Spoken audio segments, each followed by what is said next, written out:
Sweats. Sweats in general? Mm-hmm. What about you? I was going to say my black boots, but I feel like that's a recency bias. I had to look back. You know what it probably was? That brown hat. Oh, yeah. When we were doing all the festivals, I wore it a lot. What's your meal of the year? Pizza. Oh. Yeah. A pizza? Any one pizza? Just the idea of pizza in general. Well, that could win it every year. Yeah, true. What about you? I was going to say maybe that red curry shrimp I make. Oh, yeah, that's really good. But I think back to the summer and I was making all the sauces. I think barbecue chicken has to be You did some amazing barbecue chicken. I think that has to be the thing of the year. Yeah. My meal of the year. Yeah. What's your drink of the year? Probably champagne. You had a champagne-rich year. I did. You have more champagne-rich years than most people I know. It's not always champagne. This was like That's actual true. champagne. That's true. I think this is the first time maybe a coffee has made it into my list because I didn't drink coffee for so long. But maybe cold brew. All summer I was on that cold brew. You did a lot with cold brew this year. Every day, starting off my day right with black cold brew. Wow. Or I would go heavy on the condensed milk and make it like a Vietnamese style. Oh, yeah, yeah. What's your drug of the year? Probably blood thinners. The thing I was most excited to take was once I got off the blood thinners, I could take anti-inflammatories again. I spent most of this year being like, man, this ailment would be like instantly fixed if I could just take an anti-inflammatory. What about you? Cannabis. Or when I had that bad allergic reaction and then they gave me like, take these 3 pills. Yeah. 1 a day for 3 days. That's it. Don't take any more. Tell everyone that you're taking them so they know. I don't even remember what it was. Prednisone. But it fixed my face. Yeah. 3 days of prednisone and Indy looked like a whole new man. The same old man. My skin didn't look like that of a navel orange anymore. Oh, you did look like an orange. Yeah. It was alarming. Oh, but we're going to start a podcast. I'm sure this is what everybody wants to hear. And various ailments from the year. Welcome, everyone. That's what we should do. Just list our injuries from the year. Oh, we both have extensive lists. This year was a banner year in the medical I don't even department. think it was. Look at the last 2 years. It's all been a real horror show the last 3-4 years. Has. Wow. Okay. Well, 2025, I'm really hoping that we're going to be healthy. There's nothing suspicious going on in my body. Suspicious. I have some suspicions about what's going on in your body. Right now, wine. All right, let's actually get into what we're doing. And welcome everyone to a year in review-ish episode of I think we covered it. I Love This, You Should Too. My name is Indy, Orange Skin Randhawa, and with me is Samantha, Suspicious Body Randhawa. So suspicious. Well, today we are going to do our things of the year because we talk about so much stuff on this podcast, but we don't often talk about things that are new. So this is going to be our chance. So we're going to go through movies, television, books, and one other thing. What's the other one? TV. Did you say television? Yeah, I think I did. Movie, book, music. TV. And also TV. Oh, and TV. Yeah. And we'll talk about our personal favorites from the year 2024. Yeah. So not just things we saw this year, but are actually from this year. From this year. And so maybe you'll get some new things that you can get into over the New Year's Eve. Yeah, because we're doing this before Christmas. Yes, but I was going to say over the Christmas break because Christmas break just started. So, but going into January. Indy, do you want to start us off? Sure. What should we start with? Movie. So at the end of November, we were saying, we have to get ready for our things of the year. And I realized that the only movie I had seen, I think, that was made this year was Beetlejuice. Oh. And I didn't care for it. No, we didn't love it. It was fine. That's fine. I loved the old Beetlejuice. Go listen to that episode. Yeah. So in the last month, my workout routine had changed. So I was only watching newish movies during workouts now. Yes. And I sat down and watched a few. So I think I'm going to give a bit of a rundown of some other ones before I talk about my favorite. So for horror, I had seen a few. Late Night with the Devil was solid. In a Violent Nature, good concept. Yeah, it was fine. Yeah. The Substance, I liked it. Not as much as everyone else. Stop Motion was kind of fun. Long Legs, that was a good one too. I liked that one. It was fine. Yeah. Monkey Man was a very good action movie. If you want to check that out. Flow was a really interesting movie. It's a Latvian animated movie, and there's no dialogue in it. It's just animals, and the animal sounds are made by actual animals, so they don't talk or anything like that. That was a good one. Spaceman, I liked. I did not finish because we were watching it, and you refused to finish it, so I might have to go and watch it on my own. Oh, sorry. Civil War was a pretty good one. I think that might be my runner-up. A lot of Americans don't like it, and they say, like, oh, it's a missed opportunity. Why didn't you say this and this? Why didn't you make this side the bad side and this side the good side? And that's not what Garland was doing there. He was making a movie about how war is terrible, and being a objective observer is its own kind of horror, because you are just watching and not contributing. And it's a good movie. And Kirsten Dunst is in it, and I'd never seen her looking like that. She's aged, of course, like people do. And she's playing like a serious role that doesn't, I don't think she smiles once in that whole movie. Oh, and wow. I liked her in that, but that was a good movie. And Nosferatu has not come out yet, and that was the movie I was probably most excited to see this year. But my favorite movie of the year was not made in 2024, but I'm not cheating because it wasn't released in any way that most people could see it until this year, because that movie is Hundreds of Beavers. Hundreds of Beavers was made a couple of years ago. The post-production took a long time, and then it was released just in some film festivals, and it wasn't until 2024 that it was out anywhere where the normal public could see it. Right. You saw me watching it and promptly then left and had no interest in it. Like, no thanks. Could you tell the world what you thought of it? What it looks like? It looks like it was made in like 1910. Okay. It's really nonsensical. There are beavers in it. And it's black and white. Okay. I take issue with only one of those things. What? The nonsensical. Oh yeah. Well, I only watched like 30 seconds of it, so. So this movie does look like an 1800s live action Looney Tunes. Oh. So it looks old, and it is it's like mixed media as much as it is a movie, because there is an actor in it who is a live person, but then most of the time the backgrounds are completely animated, and it's kind of old-timey animation style. And then the beavers are people in beaver mascot suits. Right. And it's about this fur trapper or Applejack salesman, and he needs to catch a bunch of beavers to win the heart of his loved one, and hijinks ensue. Okay. When I first turned it on, I was like, okay, this is weird, and I admire the commitment to a bit. And then I was like, well, how long can this really go on for? I think this one, there's maybe no dialogue as well. There are some titles, like intertitles, like a silent movie, and there are a couple of songs, but I don't think anyone speaks in this movie. Oh. So it's weird at first, and then you're like, okay, it's kind of clever, but like I don't think I'm really going to love it for whatever it is, 100 minutes or something. And by the end, it was not just good, it was compelling. I wanted to know what was going to happen next, and it was something that I had never seen before. And how often do you watch a movie and you're like, I've never seen anything like that? It's been a very, very long time. And I was just talking about a Latvian movie with no dialogue about a cat that I had watched. And this is the one, like, this is something I'd never seen before.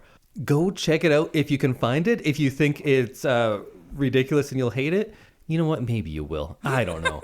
I think it's just great. And I think maybe 20 years from now, other film nerds will be like, there is this movie called Hundreds of Beavers, and it'll develop like a real cult following. If it hasn't already, maybe this is much more popular than I think it is.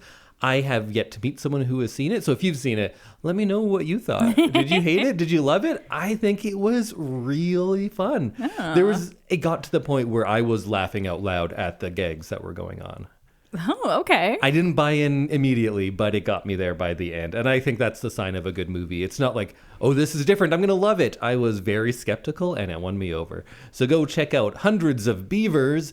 It's on, I don't know where it is. It's self-distributed. So they have put it on video on demand platforms. So hopefully you can find it. Okay. Well, how about you, Samantha? What is your movie of the year? So I didn't do a runner-up list of things I enjoyed. So you're gonna get one of each of these categories from me. So that's what people want. I you know me, I can't stop talking. Okay.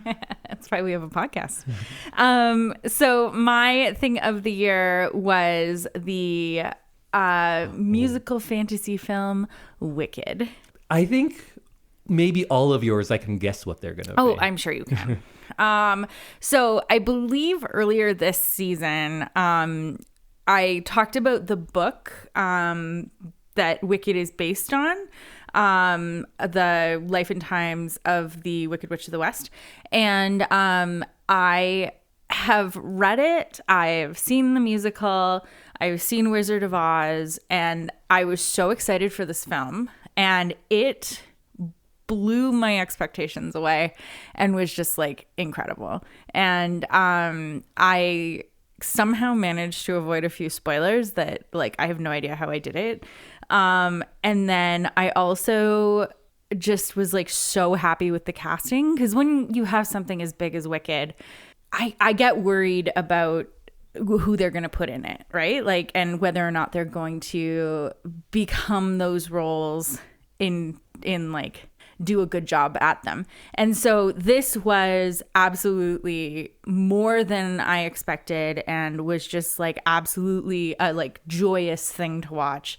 And I loved it so much that I have probably seen it twice now after the first time that I saw it in theaters. And I just feel like I notice more little things every single time I watch it. And one thing that I really liked was that they didn't use a lot of special effects. They did most of the things in a studio or on the set, and things that they really easily could have used, what's it called? Not video monitoring. The when they make things that don't actually exist in film. Depends. With a computer, maybe you're referring to computer generated images, CGI? Yes, CGI. That's what I was looking for. So there's this opening shot of the farmland around Munchkinland, and they actually just planted millions of tulips. They hired farmers, they rented this farmland that they were filming on, and they just planted hundreds of different colors of tulips. And this flyover shot is just incredible, because you know that they're all real. And the sets were amazing. The costuming was so well done. And I just loved the little moments where you could tell that Stephen Schwartz, the creator of Wicked, the musical, got to do some things that he couldn't do in a stage version. So there was a lot of shots and things that I'm oh yeah, this is something that you wish you could do on a Broadway stage, but is kind of impossible. And so it just really made it more robust and kind of wonderful to watch. So Wicked. That's my thing. You finished by saying Wicked and you did a dance, but again, this is an audio medium, and they don't get that your dance punctuated. Yes, sorry. That was your rating. That was my rating. Okay, that was a good rating. Yeah. You can't tell, but it clearly demonstrated that she liked the movie. Yes, sorry. So yeah, that's it made me very, very happy to see that, and to get to experience it. I think we should move on to television. And I am going to pick the 2024 Netflix series Nobody Wants This. It stars Adrian Brody and Kristen Bell, and they play a sex podcaster and a rabbi, and they have this whirlwind kind of relationship, and their families get involved, and it's a lot of like talking about converting religions for somebody and how much you're willing to change in your life to be with the person that you love. And they're so charming, and it's just like a really kind of fun show to watch. I can't picture Adrian Brody being like a fun counterpart to... Not Adrian Brody, Adam Brody. Oh, that's a very different tone. Sorry. You know what? I'm selling Adrian Brody short. He could totally do that. Oh, yeah. But this is an Adam Brody show, and I Yes. feel like that's a very different show. Yeah, it is a very different show. I'm sorry. I'm reading off a screen, too. I don't know where that came from. But, yeah, it was fun. It was light. And it hit a lot of really good notes about having a relationship in your adult years and dating and kind of meeting someone who already has a very established life. Like, you don't usually get that when you're like 18 and meeting people. And so it was really interesting to kind of see them navigate more adult issues. Would you say the show is a romantic comedy? I do. Okay. Yeah. And it was funny. There's a lot of like funny moments and just a lot of like really sweet, heartfelt moments as well. Yeah. So Nobody Wants This on Netflix. What about you, Indy? I do only have one, but I do have to make one caveat because maybe last year my show of the year was Atlanta. Mm-hmm. And then I talked about it in a thing of the fortnight a few weeks ago. Yes. And I said, yeah, it's a really good show. I should rewatch it. And then I rewatched it and I've changed my rating to saying it might be one of the best shows ever made. Oh, wow. Atlanta is fantastic. Okay. But that is not from this year. So my 2024 TV show of the year is Scavenger's Reign. Scavenger's Reign is I think 12 episode thus far. They might be getting a second season. I really hope they do. Animated show. And I guess you could say it's sci-fi in the sense that it is in the future, and it is about a group of people that were on a ship that has crashed, and now they are spread out on this alien planet, and they're trying to first find each other and then hopefully get home. Mm-hmm. So some people are in pairs, some people are solo, and they're trying to find each other and just survive on this planet. Mm-hmm. So it's a very sci-fi premise, but it's not a very sci-fi show. Maybe it's just that people think science fiction means one thing, and the science fiction part of it is the biggest part of the plot, and that is not the case here. It's a really character-driven show more than anything, but it has such a attention to detail and creativity in this world that they've made, more than maybe any sci-fi I've ever seen. The creatures and landscape are so alive and so imaginative, and the artwork is just fantastic. And sometimes it gets to be whenever I say meditative, I've used that for these really slow shows, and it's not quite that, but it's hypnotic at points because it's beautiful, and there's this kind of music through the movement of everything on it. It's a really good looking show.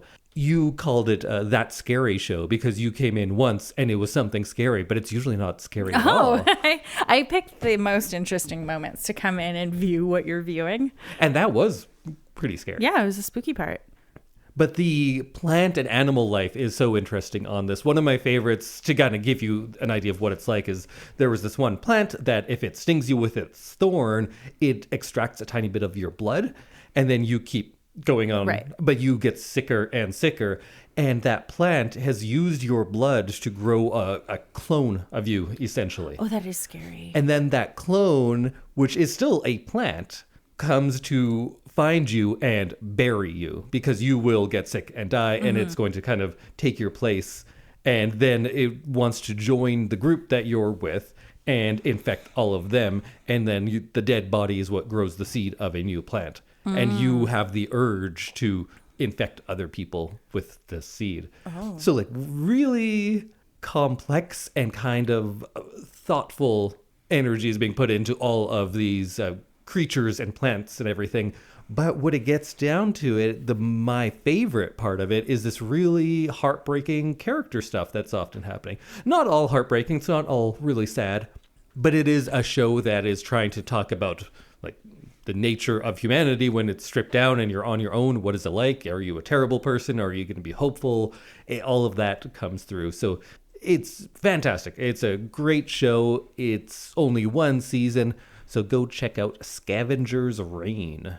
Okay. And next, let's go through and do music. Okay. And we'll talk about our albums of the year. This one I do have a bit of a list because there were a lot of artists that I love that put out new albums this year that I didn't love as much. Still good, but not my albums of the year. Light Verse by Iron and Wine. Camera Obscura put out this pretty good record called Look to the East, Look to the West. There's a new Childish Gambino, but it's not even in my top 4 favorite Childish Gambino albums. Jack White put out No Name, but not in my top 4 Jack White related albums. Mdu Mukhtar put out a new album. That one was pretty solid. New Killer Mike, 2 years in a row. Songs for Sinners and Saints. It kind of has a lot more of a gospel-y influence. That's a good one. And then some new things I got onto Les Amusants d'Afrique put out an album called Muso Dance. That one is worth checking out. And then some artists that I've talked on this podcast about already. Haku is this 4-piece Japanese band that puts out singles mostly because that's how music works now. You don't make albums as often. Right. So they put out some really good stuff. XG has some good stuff coming out this year. And Glass Beams, I talked about on the podcast. They have an album called Mahal that is a great album to put on and relax to. But my album of the year is something, again, we've talked about quite a bit on this podcast. Do you know what it's going to be? I'm not 100% sure. It's The Long Way from Nicolette and the Nobodies. And you can hear us talk all about it and talk to Nicolette herself if you just go listen to our Calgary Folk Fest episode. But I always like to talk about someone who's probably not getting as much press as some of these other bigger names. So Nicolette and the Nobodies are a country band out of Guelph, Ontario, Canada. And they kind of play more of a throwback style because I do not care for most country that's come out in the last 20 years, but I really like a lot of older stuff. And this is more in that Tammy Wynette, Dolly Parton kind of vibe than it is. I couldn't name a lot of new country singers. So it's classic. It's great. I'm not going to talk about it too much. Just here's a little bit of it. So baby, please show up. I need you to show up. 'Cause I've been waiting for you to show up. Show up for me.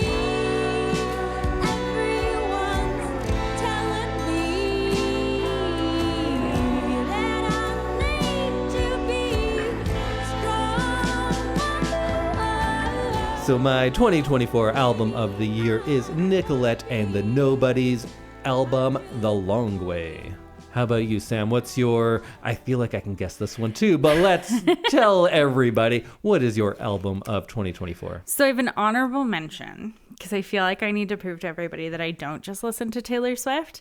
So I got really into, well, this is kind of because of Taylor Swift, but I got really into Gracie Abrams. Is that someone who has toured with Taylor Swift? Yes, so she has been the opener for Taylor Swift for quite a few shows. Not the show that I went to, but once Taylor Swift came back to the US, she was opening, and she also started some of the US dates at the beginning of the tour. So I didn't really know who she was at the beginning of the tour, but then I knew who she was closer to the end of the tour. And I've gotten really into her 2024 album, The Secret of Us.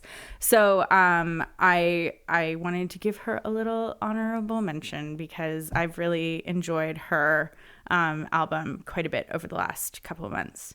But my number one thing of the 2024 music year is The Tortured Poets Department by Taylor Swift. You smoked, then ate 7 bars of chocolate. We declare Charlie Puth should be a bigger artist. I scratch your head, you fall asleep like a tattooed golden retriever.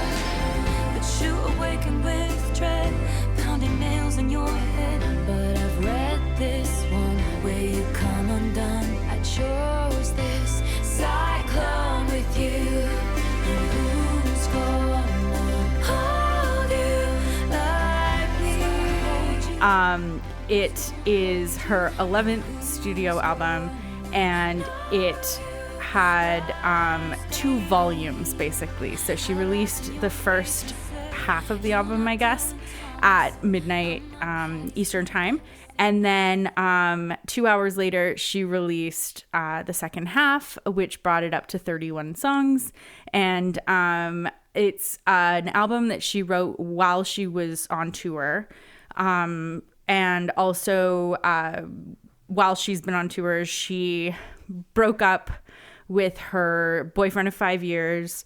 She had to continue performing through all of that, and also continued writing music, had a bit of a short relationship in there, or situationship, and also then met Travis Kelce and is in what seems to be a very happy relationship. So you get until the next album comes out, then we'll see. Then we'll see. But yeah, so you get this like really interesting mix of breakup, bad choices, and then like I'm so happy. Kind of all in one album. And you get a really good look at kind of her musical range, because she does do a lot of really different things. And then this also had 2 of my favorite kind of guest appearances in Post Malone and Florence from Florence and the Machine. So I really, really enjoyed it. And I got to see some of it live when I was in Paris. And I just think that it's such a good album because it's got so many different facets to it. And so like, no matter where you are in your life, you get to like kind of enjoy part of it just based on what you're doing in your life. Yeah. So that's the Tortured Poets Department. I really enjoyed it. Shall we talk about our books of the year? Sure. So my book of the year is also to do with Taylor Swift. It is a book written by Sarah Chappelle, who runs a blog called Taylor Swift Style and an Instagram account. And Sarah has made this kind of following on finding what clothing pieces Taylor Swift is wearing when she's photographed and posting them on her Instagram and on her blog, and writing a little bit about it. And because she's been following Taylor Swift for so long, she has some really interesting insights and is able to kind of call back to past things that Taylor Swift might be referencing with her outfits. And she just released a book called Taylor Swift Style, Fashion Through the Eras. And it's a really beautiful, just like coffee table book because it has so many gorgeous photos in it. But her insights into a lot of the outfits and where she was in her career, I think the book makes itself really friendly to someone who might not know Taylor Swift as well. And you get to kind of see some throwback stuff, some new stuff, and the kind of dressing that Taylor Swift does around each kind of album that she's released, because she does dress in a different way for each album that she's released. And a lot of the outfits before she even announces the album are hinting at what's to come. So when she has a big style change, you can kind of tell that something is coming. So I really enjoyed this book, and I think it's fun to look at, even if you're not as big a Taylor Swift fan as I am. Would you like to tell me your book of the year? Every year I have to cheat on this because I don't read new books, but I read 3 books that were actually published just this year. Wow. So I read Hip Hop is History, which was very good. I think it's Questlove's best book. I've read all of his work, and this one is the best. I read Horror Movie by Paul Tremblay, but we talked about that, not last episode, next episode. So I'll tell you about it then. But my 2024 book of the year is The City and Its Uncertain Walls by Haruki Murakami. So this is my first one that's like a big name. Everything I've talked about so far has been kind of smaller, but Haruki Murakami is very well known. This book was originally released in 2023, but the English translation only came out a couple of weeks ago. So I got it right away and read it all up and really enjoyed it. I would say it's probably not in my top 5 or 6 Murakami books, but it's still a good book. Speaking of which, out of 11, where would you put Tortured Poets Society? Tortured Poets Department? Yes. I thought it was Society, but I'm thinking of Dead Poets Society. That actually happened a lot when she first announced what the album was called. Yeah. There were people talking about it on like TikToks or like on news and stuff, and like they were saying Society a lot, and people were like, it's not Society, it's Department. Where does the Department rank? I think number 5. Okay, right in there. Right you in know the what? I think this is probably a number 6 Murakami book, but still book of the year. So it is hard to describe what this book is about, because if I just tell you, it makes no sense. It has a few concurrent plots. One is just something of a man who quits his job and goes to work in a library in a small town. Yeah. And that's very easy. But then there's also a different place, universe, world. You're not quite sure. Like, is this a physical place? Is this place in your mind? Who knows? But this is an author who, in this book at least, and in a lot of his books, ghosts, shadows, memories, and like actual people, like that we would think of as an actual person, they're completely interchangeable, and none has more meaning than the other, or is more real or less real, because that's how he works.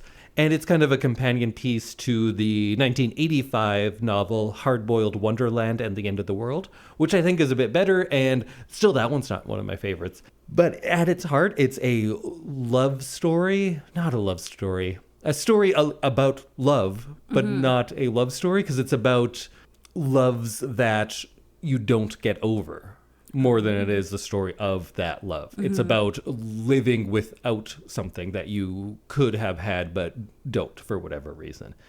That's a big part of it. And I get when people don't like this kind of thing, because sometimes the problem, but what I think of as the strength of these types of his novels, because some are very literal and it's just people in a house talking to each other and that's what it is. And some are like this.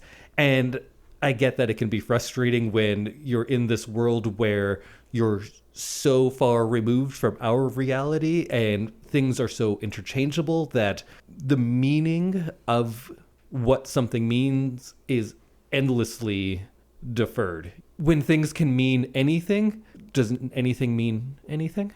Oh. Right? And Whoa. and that's the weakness to some people, but to me that is a strength of it, because I like thinking about that kind of thing. So I'm not going to talk about it, because you can't really talk about Murakami unless I'm sitting you down for an hour, and nobody wants that. So go read The City and Its Uncertain Walls by Haruki Murakami. There is an English translation out now. Are we all done? I think we're done. Wow. Yeah. I think some of these, like music and movies, are a good representation of what this podcast is. Absolutely. And the book too, right? Because mine is like, what is meaning? And yours is, an Instagram person wrote this. And I don't want to say that like one is good and one is bad. I think they are both so different, and that is representative of what is happening in art, right? Yeah, absolutely. Nothing is more valuable than the other. A Taylor Swift outfit book has as much meaning and value behind it as my nonsense of whatever I'm talking about. Yeah. And I'm sure Wicked has made $500 million by now, and Hundreds of Beavers has been seen by like 500 people. Wicked has made $540.3 million. There you go. Yeah. And Hundreds of Beavers, I'm sure, has a place in the list. Let's look it well. up. Can you find out how much money has Hundreds of Beavers made? Also, I'm curious of how many albums were sold of Nicolette and the Nobodies The Long Way versus Taylor Swift's Tortured Poets Department. I feel like it's going to be pretty different. Hundreds of Beavers made $147,000. Oh, it's almost $1 million. Yeah. That's pretty big. close. This movie was not made for anywhere near that amount of money. Yeah. Good for them. $750,000. Yeah. Good work, guys. Good work, guys. Look little different. Yeah, it is just slightly. I bet the Nicolette versus Taylor difference is higher. That sometimes that is harder to figure out how music works these days. Yeah. I think they're also very different artists and in very different places in their careers. True. Yeah. Well, that's 2024, guys. And we're happy that you listen. And we can't wait to launch into 2025 next week. I could wait. You can wait? Yeah, I could take a few weeks. Oh, I'm like so ready for 2025. Oh, I thought you meant for the podcast stuff. I need some time away from this. Oh, no, It just doesn't stop, huh? Yeah, it Cool. just every week. Every single week. Every week. Well, we'll see you in 2025. Bye, everyone. Goodbye.